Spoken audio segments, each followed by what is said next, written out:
Capítulo 14. Las guerras francesas de religión. Las guerras francesas de religión, que ocupan la última parte del siglo XVI, fueron muchísimo más desastrosas para el país que las campañas de Italia que las precedieron.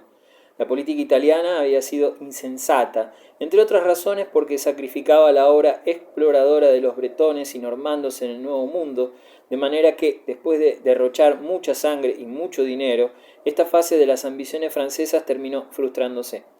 Las guerras de religión estuvieron a punto de romper la difícilmente ganada unidad de Francia, originándole calamidades que no pueden ser medidas solo por las bajas en las batallas. Las ciudades se dividían contra las ciudades, las aldeas contra las aldeas, las familias contra las familias. Los tumultos armados y los asesinatos vinieron a ser incidentes de la vida ordinaria. Algunos asesinatos fueron cometidos por fanatismo religioso, otros por venganza personal, otros por pánico, desprovisto de sentido, como siempre que la repugnante mancha del espionaje infecta a la sociedad política. La moralidad del santo hugonote se embarcó en una lucha llevada a cabo en gran parte con los métodos del arcabucero irlandés. El sensato humanista francés permanecía solitario, como Montaigne, cuyos ensayos, publicados durante la salvaje tiranía de la Liga Católica, expresan el evangelio del epicureísmo ilustrado y de un escepticismo caritativo. La situación de Francia cuando Enrique II murió en 1559 era aproximadamente como sigue.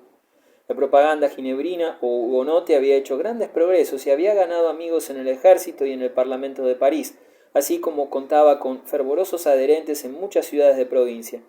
Diversas persecuciones no habían detenido el movimiento, aunque el precio de la herejía era la muerte en la hoguera y que 88 humildes protestantes habían pagado este precio bajo Enrique II, la nueva fe continuaba haciendo conversos. Un escaso número de Biblias francesas y de libros de salmos circulaban subrepticiamente y eran leídas en el secreto de las reuniones caseras. Maestros, educados en la escuela vigorizada de Ginebra, viajaban por el país incitando al heroísmo y a la resistencia. Los hugonotes franceses no ignoraban la suerte de sus correligionarios de otros países. Sabían que mujeres protestantes habían sido quemadas vivas en los Países Bajos, que la reina María enviaba a la hoguera a los obispos protestantes en Inglaterra y que Juan Knox había levantado su bandera ginebrina entre los escoceses. Las congregaciones de fieles se sentían ligadas en una comunidad de martirio, una gran corriente de opinión herética, todavía imperfectamente organizada, pero inquieta, inflamada y fortalecida por un sentimiento de solidaridad con las comunidades reformadas de otros países, se hallaba frente al gobierno de Francia, débil y sin recursos. Contra el aglutinante del desafío a la antigua fe se agrupaban las vetustas tradiciones católicas de la monarquía francesa, la fuerza disciplinada de la Iglesia romana, las furias supersticiosas del populacho de París y siempre en la sombra el poderío de España, grande en el mar, decisivo en Italia y en los Países Bajos y unido con los más íntimos lazos de familia con la Casa de Austria. Si el trono francés hubiese sido ocupado en esta ocasión por un rey fuerte, sensato y tolerante, capaz y deseoso de aprovechar los fuertes sentimientos en favor de la independencia galicana que dominaban entre tantos prelados de la Iglesia de Francia y dispuestos, como Enrique VIII, a ser el dueño indiscutido de su propia casa, el país se hubiera ahorrado un largo capítulo de miseria. Pero, en aquel momento crítico, el gobierno de Francia recayó sucesivamente en tres de los más débiles soberanos que jamás se hayan sentado en un trono europeo. De los hijos de Enrique II y de Catalina de Medici, el mayor, Francisco II, era un inválido. El segundo, Carlos IX, un enfermo de los nervios, si no un loco. El tercero, Enrique III, un degenerado. El poder real residía en su madre, que sufría la doble desventaja de ser mujer y extranjera. La posición de aquella señora italiana, ilustrada y cínica, perteneciente a la clase media y llamada de súbito a gobernar a Francia entre las feroces rivalidades que dividían la corte y el país, era de las más difíciles. Una política audaz que hubiera tentado a un rey nativo estaba fuera del alcance de una extranjera. Una política apasionada que hubiera suscitado el cordial apoyo de los católicos o de los hugonotes, según el caso, era ajena a su temperamento indiferente y esencialmente indeciso. Rodeada de peligros y en una situación que requería la mayor vigilancia, decidió reservar el disfrute de los honores de la monarquía para sus hijos y para ella el poder, por el procedimiento que le pareció el más apropiado para conseguir su objetivo, una paz religiosa basada en un arreglo. Sobre su carácter se han expresado las más diversas opiniones. Un historiador la considera como distinguida especialmente por su instinto de amor maternal, mientras que otros le creen la suprema personificación de la astucia y de la maldad humanas. Entre sus críticos menos caritativos, acaso el que más se acercó a la verdad fue su hijo menor, que calificaba a su madre de Madame la Serpente, pero por su desprecio de la veracidad, por su glotonería y por su tenacidad en perseguir sin remordimiento sus venganzas personales, era una italiana de su tiempo. Su mayor virtud política fue la fría constancia con que trató de conseguir un equilibrio pacífico entre dos partidos fanáticos, pero, aunque la tolerancia no era impropia de su inteligencia y de su temperamento, no fue en ella un principio constante. Llegó un momento en que aquella mujer obesa, agradable y laboriosa, cuyo gusto artístico era tan delicado y positivo, que gustaba de pinturas, joyas y buenos libros, que nunca perdonó ni olvidó una ofensa, y que fue la primera entre los gobernantes de Francia en organizar la inmoralidad como un instrumento de poder político, dejó de lado su política indulgente y ayudó a fraguar la matanza de San Bartolomé. La reina italiana y su séquito maligno de hijos quedaban ofuscados por ciertos grupos aristocráticos importantes, para los que el tener en su poder la persona del rey y por lo tanto el gobierno era la suprema ambición. De estos grupos uno era decididamente católico y otro decididamente protestante, mientras que un tercero ocupaba una posición intermedia, opuesto a los jefes católicos en materia de política y a los protestantes en cosas de religión.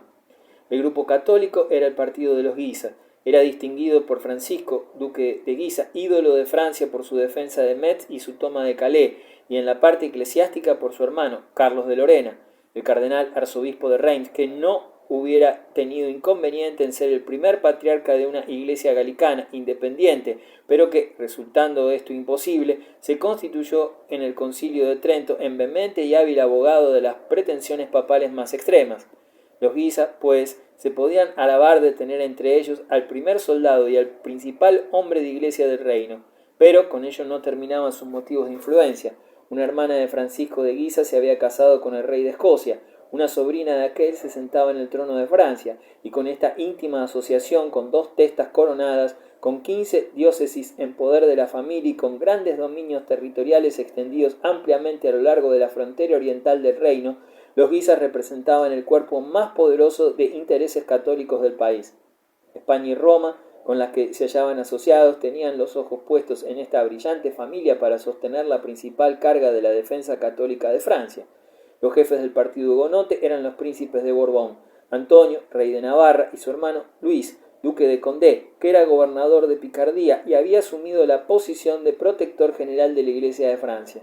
No puede decirse de ninguno de estos grandes aristócratas que tuviesen muy arraigada la fe hugonote, pero su influencia en el oeste y sudoeste de Francia, lo mismo que en Normandía, era considerable y arrastró al conflicto a muchas familias de la baja nobleza y de la burguesía de aquellas regiones.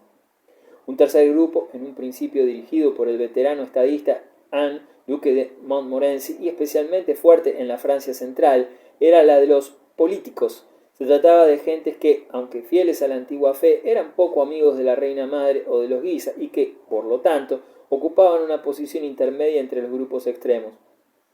Montmorency era un ferviente católico, pero sus 3 sobrinos, los hermanos Chatillon, tomaron otras direcciones, se juntaron con los hugonotes y uno de ellos, Gaspar de Coligny, almirante de Francia, hombre de inquebrantable valor y de firmes convicciones religiosas, vino a ser el general protestante más distinguido y por ello el principal objetivo de la venganza católica. En la apasionada efervescencia de aquellos tiempos, el menor incidente podía provocar una guerra. La ejecución de un abogado calvinista en París dio lugar a una conjura para apoderarse del rey y de los Guisa en Amboise, que se forjó en los bajos fondos del mundo protestante, aunque probablemente en connivencia con Condé y hasta con Isabel de Inglaterra. La conjura fue descubierta, los conspiradores severamente castigados y los Guisa, aumentando cada vez más su poder, se atrevieron a arrestar a Condé y a sentenciarlo a muerte. Pero entonces sobrevivió un súbito cambio de fortuna. El 5 de diciembre de 1560 murió el joven rey. En medio de su éxito, los Guisa se encontraron despojados de influencia en la corte, con sus enemigos instalados en su lugar. La reina madre se convirtió en regente por su hijo Carlos, que era menor de edad, y con la ayuda del canciller L'Hôpital, uno de los pocos grandes estadistas que se produjeron en aquella época, inauguró una política de amnistía y de conciliación. Condé fue liberado de su prisión, los calvinistas amnistiados y el rey de Navarra entró en el consejo como lugarteniente general del reino. Catalina y su prudente canciller intentaron un experimento que, en un ambiente público más sereno, hubiera podido echar los cimientos de una paz provisional. Después del fracaso de unas conversaciones entre los principales teólogos de las dos iglesias en pugna, cosa corriente invariablemente en discusiones semejantes, fue promulgado un edicto en enero de 1562 que vino a legalizar la celebración pública de los ritos hugonotes bajo condiciones no desfavorables. Pero, entre tanto, los ánimos se habían excitado, se destruyeron imágenes, se mutilaron iglesias, se atacó a los sacerdotes de una parte y a los predicadores de otra, y por fin, después de la matanza de un grupo de hugonotes que celebraban su culto por las tropas de Guisa en Brasil, estalló súbitamente la guerra civil que había sido contenida durante tanto tiempo. Fue característico de esta lucha no solo que se llevaba a cabo en buena parte con mercenarios extranjeros, sino que después de un corto intervalo de guerra se llegaba a una tregua, no porque se vislumbrase la posibilidad de un arreglo relativamente tolerable para ambas partes, sino porque faltaba el dinero, porque había sido muerto uno de los jefes por abatimiento o debilidad momentánea, o porque, mezclado con los feroces rencores personales o religiosos de la época, quedaba todavía un cierto sentido de la unidad francesa como un tesoro que no debía ser disipado a la ligera. A estas razones debe atribuirse el hecho de que se necesitasen 7 guerras para solucionar el conflicto entre católicos y hugonotes franceses. Ninguno de los partidos sentía escrúpulos en acudir a la ayuda extranjera.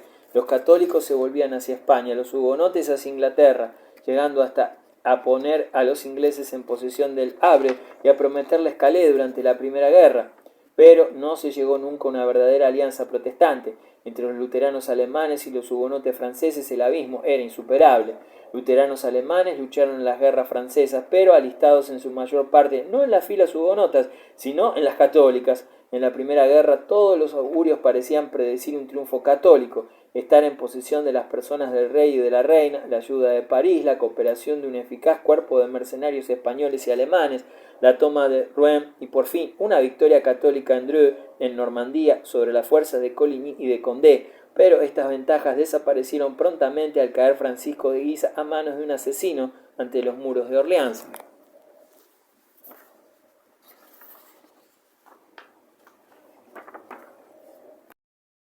Poco fue lo bueno que los hugonotes cosecharon de este crimen, ya que el asesinato fue atribuido a Coligny y que dio a la familia de la víctima un motivo para vengarse, motivo que fue más poderoso que la fuerza de sus convicciones religiosas. Siguieron 4 años de paz difícil durante los cuales Catalina y sus hijos recorrieron las provincias. El partido hugonote entró en sospechas con motivo de un encuentro que tuvo lugar en Bayona, mayo de 1565, entre Catalina y su hermana, la reina Isabel de España, a la que acompañaba el duque de Alba. Parece seguro que el principal objeto del encuentro era arreglar un matrimonio de la hija de Catalina, Margarita, con don Carlos, hijo de Felipe II de España, pero al mismo tiempo se discutieron otros asuntos, especialmente la cooperación de Francia y España contra los Países Bajos. Con ello había bastante para provocar los temores de Coligny, el espíritu más despierto del partido hugonote, y cuando Alba marchaba hacia aquellos países a lo largo de la frontera oriental de Francia, con un gran ejército español acompañado de un cuerpo francés de observación, el almirante comprendió que había llegado el momento de emancipar la corte de los compromisos españoles. Se trazó un plan para apoderarse de Carlos IX, que, habiendo fracasado, precipitó la lucha. Las 2 guerras siguientes, que por estar separadas por la corta paz de Langevin de 1568 deben ser consideradas como una sola serie de operaciones, son memorables por 3 motivos. Ahora aparece por primera vez la Rochela como una gran fortaleza marítima protestante, capaz de resistir ventajosamente un asedio. Ahora Enrique de Navarra, el hijo del rey Antonio, más tarde destinado a ser el Enrique IV de Francia, se convierte en un jefe preeminente de los protestantes. Pero la más notable peculiaridad de este periodo es que, después de una casi continua sucesión de victorias católicas, después de haber quedado prisionero y ser muerto Condé en Jarnac, y de que unos 6.000 cadáveres hugonotes cubrieron el sangriento campo de batalla de Moncontour, la victoria definitiva fue de Coligny, llevando a cabo una brillante retirada desde el Loire hacia el sur y luego organizando un nuevo ejército. El sorprendente veterano marchó hacia París y, encontrando a la corte sin recursos, confundió a sus enemigos, dominó al rey y tomó la dirección de la política de Francia. Carlos IX, que había tenido un aya protestante, estaba dispuesto a tratar.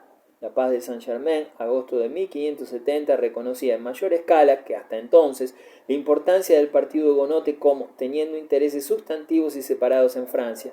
Los grandes nobles, lo mismo que antes, quedaron autorizados para mantener los servicios religiosos hugonotes en sus castillos a disposición de cuantos quisieran acudir a ellos. La forma protestante de culto había de mantenerse a sí mismo en todas las ciudades en que se practicaba y en 2 ciudades en cada distrito administrativo de Francia.